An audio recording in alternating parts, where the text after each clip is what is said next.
Stephen Guarino with Crawfords Sports for Fight Hub TV. Right here with Vadim. MJ looks in phenomenal shape. Obviously, we just saw him at the weigh-in. So does Inoue. I feel like it's going to be a guaranteed firework fight tomorrow. No doubt about it. I mean, MJ's been waiting for this fight quiet for some time. I think almost 2 years has passed since he's become mandatory. I think that really motivated him, and he's very anxious and excited to get in the ring and finally get his opportunity. You know, Eddie Hearn talked about that, how MJ's been mandatory for 2 years, and you know, he straight out said Inoue was ducking him. Did you think that was the case, or is it just maybe the right time, right place is now?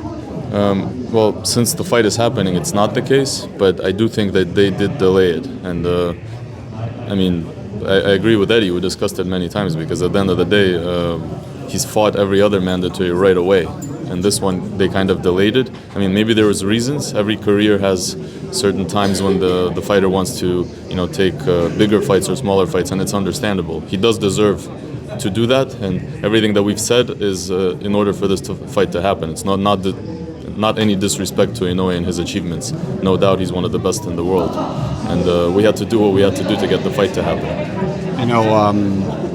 Part of the reason could have been, right, we've seen in Inoue's last 4 fights, he's been dropped twice. Luis Neary is a southpaw. Cardenas was left-handed when he dropped Inoue. Obviously, MJ is a skilled left-hander.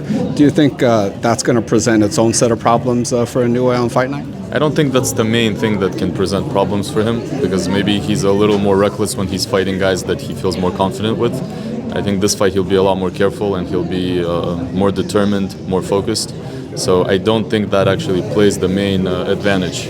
But I do think that out of the people that he's faced, out of the boxers he's faced, considering there's not many superstar level fighters in this division, I do believe that MJ is one of the best that he will be fighting in his entire career. I agree. I think, I was talking to MJ, you were helping me yesterday, and I think maybe, something in his favor as well, maybe not an advantage so much, but, I think it does help that, Antonio and Joel have game planned, for Inoue, obviously with Cardenas, and now they're game planning for him with, a better fighter in MJ. Would you think that's, maybe something that leans in MJ's favor a little bit? It definitely adds to having experience of fighting him. But overall, I think with Tony and Joel's experience, they already have enough.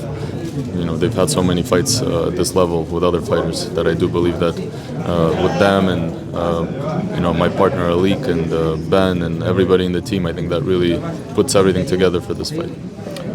Just talk about some of your other fighters. Bivol recently had a back surgery. It sounds like an issue he's been having for a little while now. Just what could you tell me about his recovery and kind of timetable when we could see him again? Everything is going well so far. The doctors said that at least 30 to 50 days for full recovery before you can actually start training. So far, things are going okay. I think we're going to get an update in the next 20, 30 days to see if he can be completely ready to start training for a fight date. But obviously, since we, after the surgery, we mentioned that until the beginning of next year, we will need, enough time for him to feel fully recovered and start training. So I think a full camp can maybe start December or January, not earlier than that, if everything goes by the plan. BETERBIEV had some words about it. He seemed frustrated that, the third fight was taking a long time, and I don't know. Obviously, Bivol had surgery, so it's serious, but he didn't seem to kind of believe it was an injury. Just what was your take on kind of his reaction to that whole thing? I mean, he was frustrated before with the fight not happening, and then it happened, and everybody. It made financial sense for everybody, and it made sense for the fans.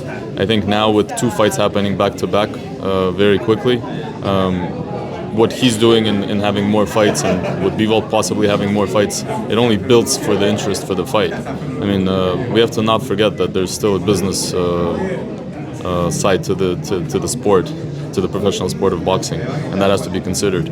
I doubt he was unhappy about what he was able to make in the 2 fights that he's had, and once the third fight happens, I'm sure he'll be happy as well. You said Bivol can maybe start camp in December. BETERBIEV's fighting, I want to say, in November. I mean, is the third fight kind of the first fight he goes into, or do you kind of give him maybe a softer touch just kind of after surgery, kind of, see where the chips fall, and then maybe a third fight? I think, again, with the plans that, Riyadh season and everybody else, I think the plans that everybody has is to build the fight up a little bit. At this level, the fight happening a half a year earlier or half a year later, that's not that long. Many fights take 2-3 years to happen. And they've had 2 really good fights. People saw 24 rounds of them fighting. Again, it only builds to the 3rd fight with them having other fights.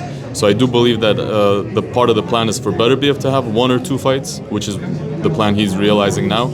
And I think Bivol might have another fight, and then they would meet, hopefully with them winning. I support the plan. Again, it's not anybody trying to pull more time out. Everybody wants to be healthy. Same thing happened in the first fight. We were all training for a fight, and BETERBIEV had an injury that delayed the first fight, if you remember. Things happen, It's always we fully respect the sport and any reasoning behind it.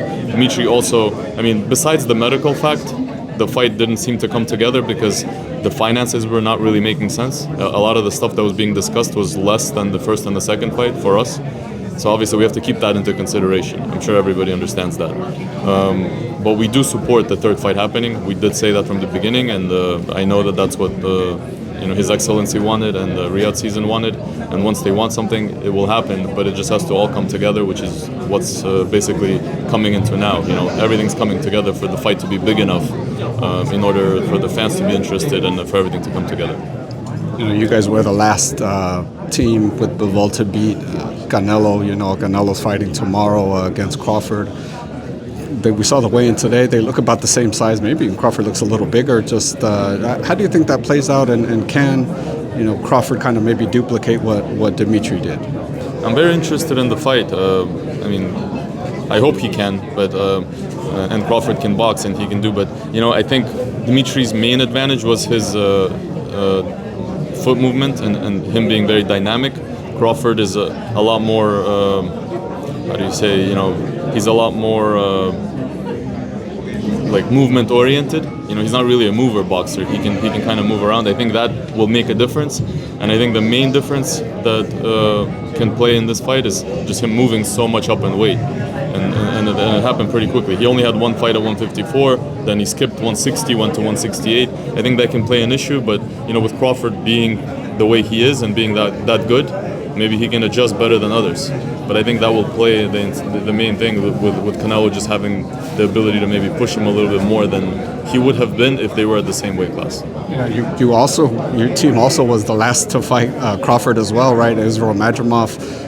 Madrimov, told me after that Crawford's power was, respectable, but kind of nothing he hadn't seen before. It didn't seem like he was, extremely fazed by it, back then. Just what did Madrimov tell you about just Crawford in the ring and just what he was able to do? We all saw that Madrimov respected him, and that's why he almost won the fight. You should always respect that level of a fighter.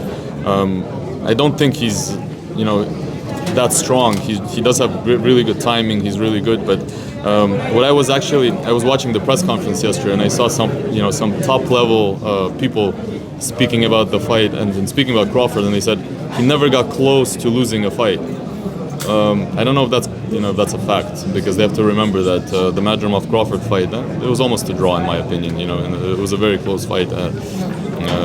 That's one fight I think Crawford still has to maybe close a chapter on if he wanted to prove that he's one of the best.